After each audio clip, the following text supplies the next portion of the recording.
Hey there, you hoodie seers. Today I have the full review of the Byrd Tern that was kindly loaned to me by Macaulay. Go check his channel out at EDC Life, the link will be in the description. He reviews budget gear at the moment, so very nice thing to have a look at.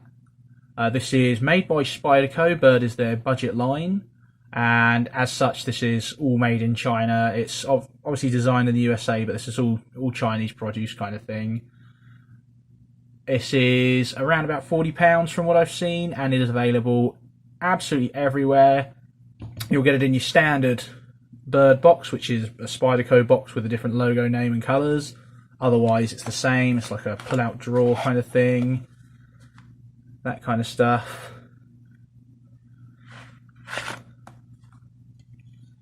Lanyard hole? I beg to differ. Unless they mean the bird eye. Okay.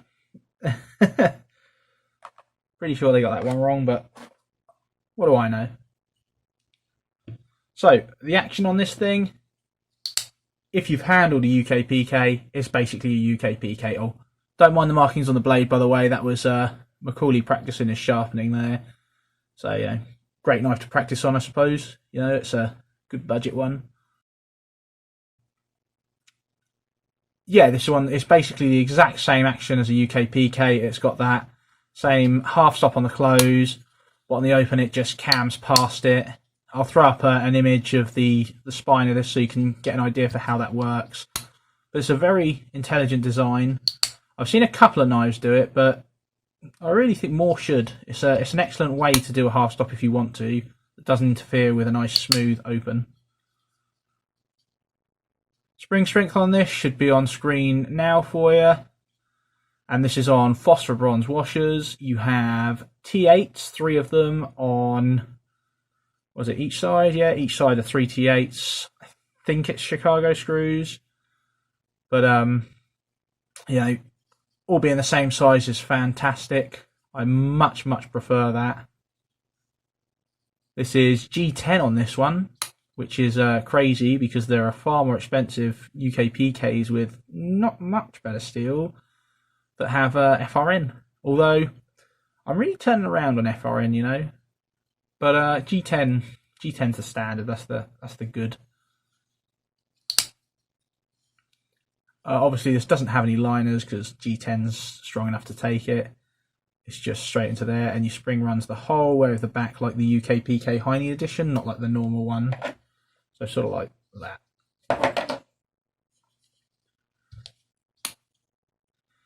So you don't get yourself that lanyard hole, like I said. I don't know why they put that on the box, but you do get a reversible pocket clip, which is tip up only, which is my preferred way of carry.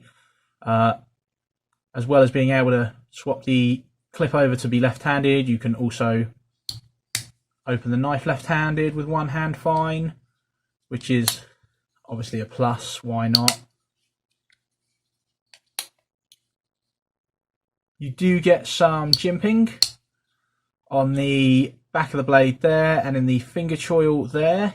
So when you grip up on this, it's a tad more cramped than the UKPK.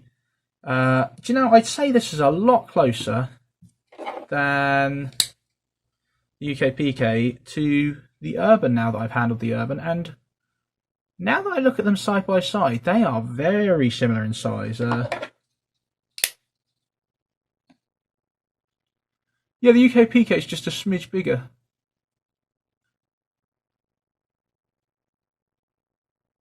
Yeah, it is actually a lot closer to the Urban, it seems.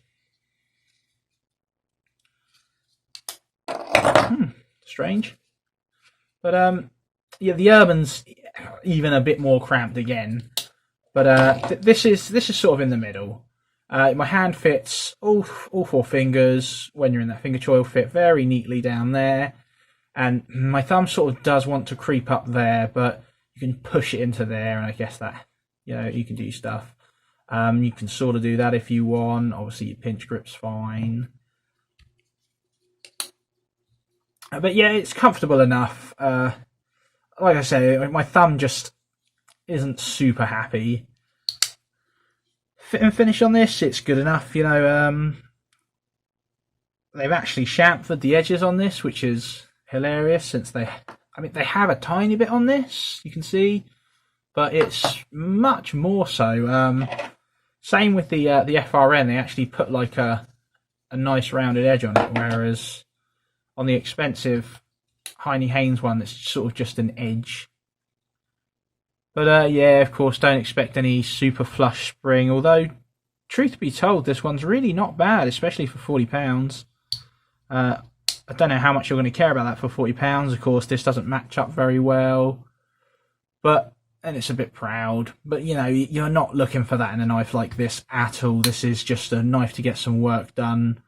You know, maybe you like the Spyderco design, but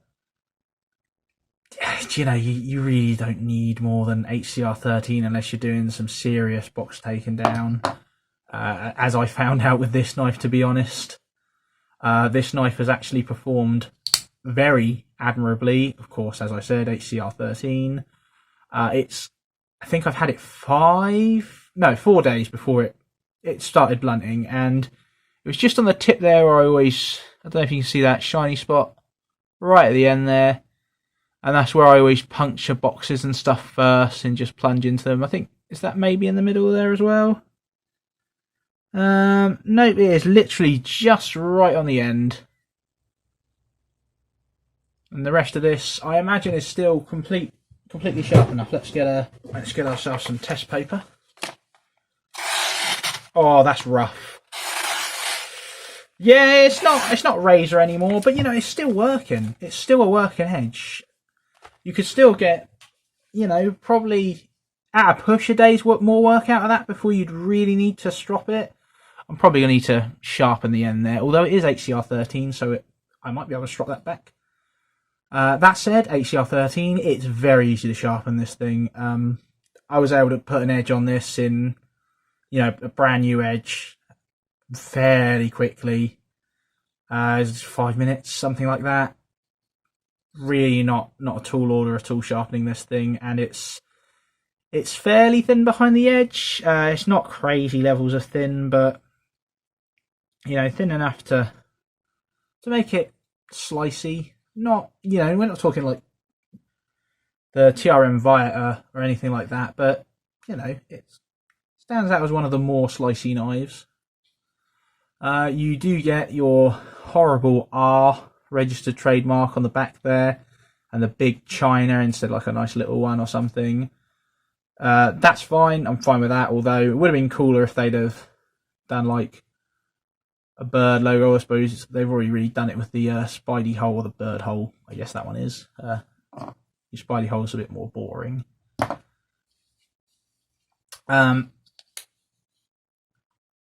for centering, no, not really. It's a touch off to the left, but you know, that's what do you expect? And blade play, nothing. It's absolutely solid, which is all you can ask for, really.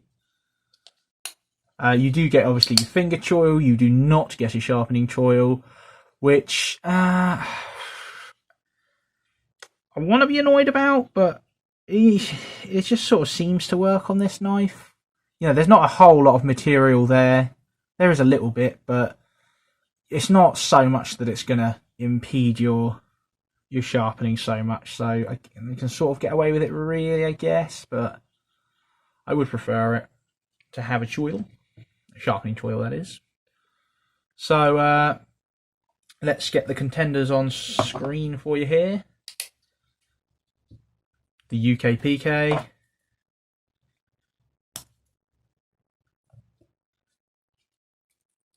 That is your... Oh, that is incredibly washed out, isn't it? There we go. UK PK, Victorinox, Pioneer, and a mini Victorinox there, the classic. You know? And if we show the American ones... I don't know why I always say that. I mean, Spyderco is an American brand, but... The lock knives. Let's show the lock knives. We've got a mini grip, a Benchmade 940, and there we go. The Spyderco PM2, so obviously smaller than all of those, which makes it a great option for UK carry.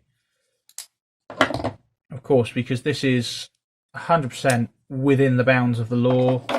Again, always check your local area, depends on where you're going, all that kind of stuff, but you know, that's up to you. I've actually been pretty surprised by this knife. I was really trying to get that HCR13 to blunt, really going for it with this knife, and it really stood up to it. It really took the punishment. Yeah, this Byrd was able to just take it all. Like I said, it's a little blunt at the edge now from just plunging into boxes and then going down. So I guess that saw the most action, or maybe it hit like a really tough bit or something like that. But other than that, it's just a little bit rough, but it's still got a working edge. That will strop back super easy, I imagine. But as it is, I am thoroughly impressed with this. I wish it had a little bit of a bigger handle, just so I could. Although I suppose, yeah, working like that's sort of fine for me. But I was always pushing on the back right there, like sort of like I do with the UK PK. But yeah, like I said, pleasantly surprised by the performance of HCR13 on this. Again, I only do really crappy office levels of work, like I'm in a restaurant, I open boxes and stuff. It's, you know, I don't use this for cutting onions or anything stupid like that. But you know, you're opening deliveries and things like that with this. It's not a crazy amount. It's just, I don't know, like 3 boxes, tearing some flaps off and stuff like that. Some packets of stuff. It's not hard use, but you know, I've had knives blunt quicker than this. Tell truth, the new edges on the GECs I've got have blunted quicker than this. So that is what that is. But yeah, I can thoroughly recommend this knife. You know, at least from my perspective. What's not to love? It's £40. It does the job really well. It's well built. It's pretty rugged. The HCR13 seems good. I can't think of anything bad about this, really. Except that maybe it's got a bit of a weird grip. Yeah, thank you very much. Cheers.